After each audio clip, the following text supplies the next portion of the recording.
Oya nikali. Wewe inakuaje mwanangu? Vipi mwanangu? Fresh mwanangu. Mambo yanaendaje? Mwanangu kitambo. Kitambo nimekuvamia. Ni muda mwingi.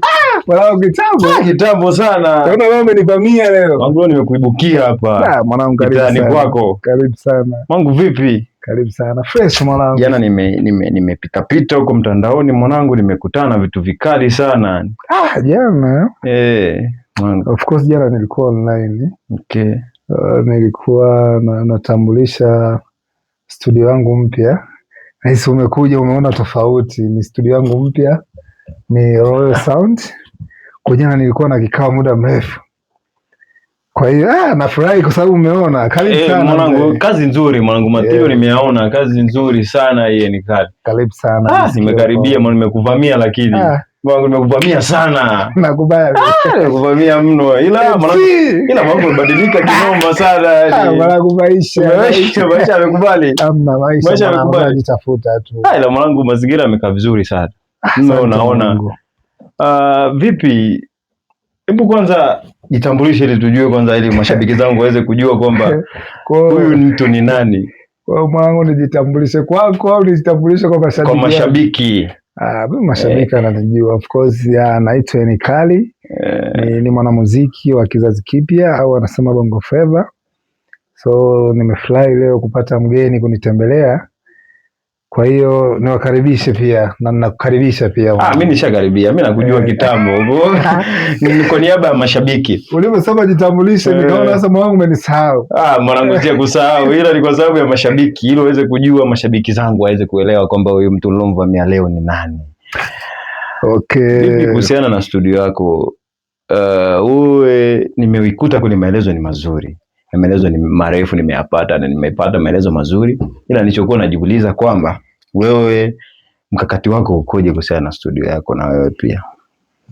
Kimkakati wa studio, lengo la kwanza ni kuanzisha studio. Okay. Ni kuwa na studio kubwa na studio nzuri yenye vifaa vya kisasa kama unavyoona. Vifaa vipo. Yes. Na ni vya kisasa kweli. Na kitu kingine, baada ya kuanzisha studio tutakuwa tunatoa project zetu, ila pia muda si mrefu nitaitambulisha kama label. Kwa hiyo nina malengo makubwa, ila sasa kwa sasa hivi tunaanza na hili, yani naanza na mimi kwa sababu nipo, ila tayari na timu ipo nyuma. Okay. Yes, kwa hiyo nashukuru pia kunitembelea. Kwa siku yote ukisikia Nikali anatambulisha label, nahisi si kitu cha kushangaa kwa sababu tayari na mguu wa kwanza ushatoka. Inaonekana project zipo nyingi sana. Inaonekana project ni nyingi sana. Hivi kuhusiana na project yako ya muziki, unaendeleaje kuhusiana na project ya muziki? Project ya muziki bwana, zinaenda vizuri kwa sababu of course na project nyingi sana. Ni muda mrefu sijaachia ngoma na mpaka sasa hivi na project kibao. Yani ukihesabu kama album nyingi sana, ila zote ngoma ilikuwa hazitoki kwa sababu hatujakuwa na mwongozo. Okay. Yes, ukifikiria unaweza ukatoa ngoma leo alafu kesho maybe hiyo ngoma inahitaji kuna marekebisho fulani, alafu ukashindwa kwa sababu studio ilikuwa unaenda kwa watu. Kuwa na studio nahisi itafungua mambo mengi sana kwangu. Ni kweli. Kwa hiyo ina maana sasa hivi mashabiki zako unawaambia sasa hivi kuna uwezekano wa kuwa na ngoma back to back. Yani jiwe juu ya jiwe. Sasa hivi hatulali. Yaani unaviona hapa, hii yenyewe umeona hii saa 8 unajua. Saa 8 usiku. Hii saa 8 usiku. Yaani mimi unastaajabu kukukuta sababu mimi nimekuvamia bila kukupa taarifa. Yaani saa 8 usiku hatulali. Unajua kwa shabiki zangu wakae tayari. Kwa mtu yote ambaye subscribe account yangu, akasubscribe YouTube. Hilo ndio jambo la msingi. Yes, kama hajanifollow akanifollow Instagram, Facebook, TikTok, kwa sababu muda wote huwa tutaachia ngoma back to back. Kwa sababu tuna ngoma nyingi na ngoma kali. Na mimi ni kali tena sikujue.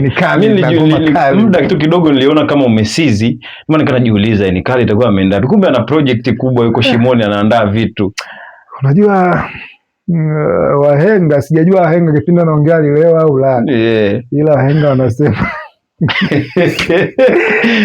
walilewa au inakuaje? Ila wanasema Kobe Akinamo huwa anatunga sheria. Ni kweli, nimeiona sheria yenyewe. Yes. Muda mwingi kweli nilikuwa kimya, sijaachia ngoma yote, ila nilikuwa ninajipanga. Kujipanga huko, cha kwanza ni kuandaa, kupata studio kama hivi tumepata, na kuandaa projekti nyingi ambazo unapotoa ngoma hupati shida tena kuanza kufikiria nitapata wapi hiti. Okay. Yes, ingawa changamoto ilikuwa tu hapo kwenye kupushi ngoma, ila Mungu kajalia studio ipo, kwa swala la kurekodi tena hilo swala kichwani kwangu tena halipo kwa sababu studio ipo. Kweli.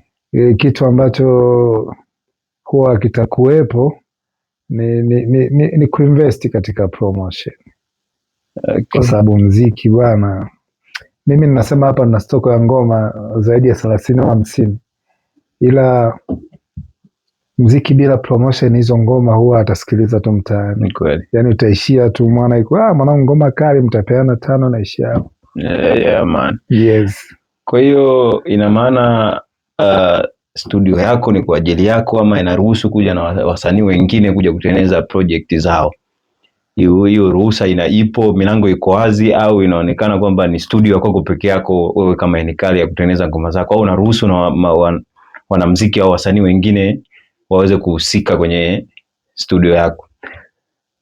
Bahati mbaya bahati nzuri, jana kipindi natambulisha studio I think haukuwa online. Ila ni kujibu tu kwamba hii studio inafanya kazi na mtu wote, sio studio yangu. Yani ni mimi ndio CEO, ndio mmiliki wa studio. Ila kikazi ni studio ya watu. Man. Yani unaweza sema ni chama la wana. Hili ni chama la wana. Tunafanya kazi na mtu wote. Hizo bongo flava, singeli, hip hop. Okay. Yani muziki na wote. Akija hapa na feel nyumbani. Hata kama unaimba kwa sababu na mimi sauti yangu nilikuwa najaribisha, nikaona kama inafaa naweza nikaja na mimi naweza nikaja nikapiga vitu hapa studio. Wewe MC najua sauti na koroma. MC najua swala kuimba wewe kwako dogo sana. Naweza kuona mimi naweza nikaja nikapiga project. Ukija hapo tena unaweza kutengeneza ngoma kali kwa sababu kuna maproducer kali. Ni kweli. Yes, kuna watu ambao wanaandika pia ngoma. Ukiwa pia labda uchache wa kuandika ni mdogo, kuna watu pia atakusaidia kuandika, ila nahisi wewe hilo swala alipo kwa sababu kama ni MC, unajua nyinyi mnaimbaga nyimbo za watu, mnaimba nyimbo zenu, hilo lipo. Yes. Kwa hiyo naweza Koromule kwa anafanya kazi vizuri. Yes. Ila ni jambo zuri, mimi mwenyewe nimefurahi na nimekuibukia hapa, nimefurahi sana kwa sababu nimeona kazi nzuri, nimeona investment ya kutosha. Pesa imetumika. Brother, hapa unaweza ukasema umekosti shingapi? Brother, swala gharama bwana. Waambie mashabiki kwamba umekosti shingapi hapa. Swala gharama ili huwa kuna maisha ambayo sipendi kuyatangaza, ila nina kwa watu wanaonitazama. Hapa nimekalia keyboard. Yes, hiyo ni keyboard. Hii keyboard ina key zaidi ya 61. Umenisoma? Kwa watu wa muziki wanajua bei zake. Sipendi kutaja bei. Hiyo hapo juu, hii ni mic ya Rode. Yes. Almost kama nataka nitaje bei, sio mbaya. Unaweza kutaja bei kwamba hapo ina maana kwamba hiyo mic inaweza ikakosti milioni ngapi au bilioni ngapi? Maana naiona hapa investment ni ya pesa nyingi. Mashabiki labda wanahitaji, maana wakiona lazima wahitaji kujua kwamba gharama ni shilingi ngapi. Wewe unaweza kusema gharama yake? Sio gharama kubwa, ila kwa level zetu nikasema ni kubwa, sababu kama keyboard kama hii inaweza karibu zaidi ya 800,000 na hii nimenunua kama kwenye 900,000 hivi.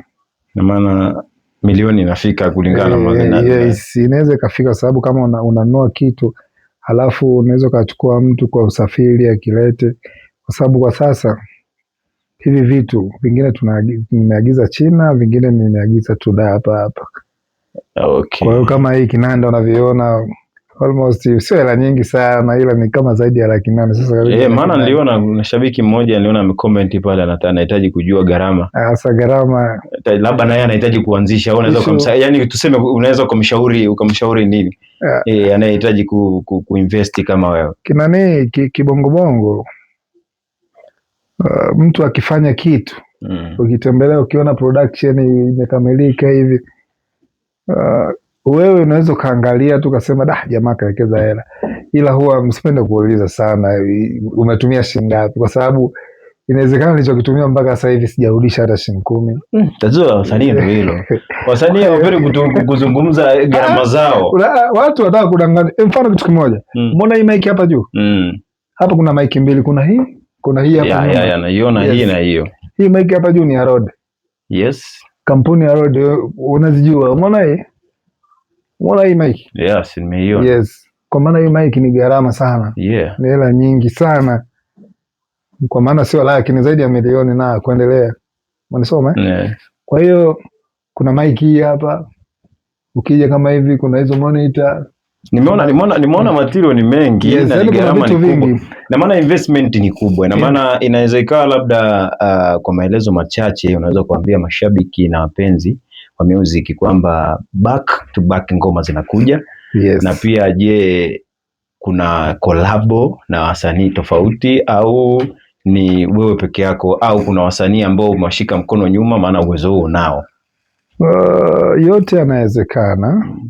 Mpaka sasa hivi nina ngoma nyingi ambazo nimefanya na wasanii wakubwa ambazo tayari zipo hapa, nashindwa kuziplay kwa sababu ngoma kabla haijatoka ukiplay kuna kitu unakipunguza na si vizuri kwa sababu haijakuwa official. Okay. Ila kama wewe naweza nikakusikilizisha sababu umekuja tukiwa nje ya kamera nitakusikilizisha.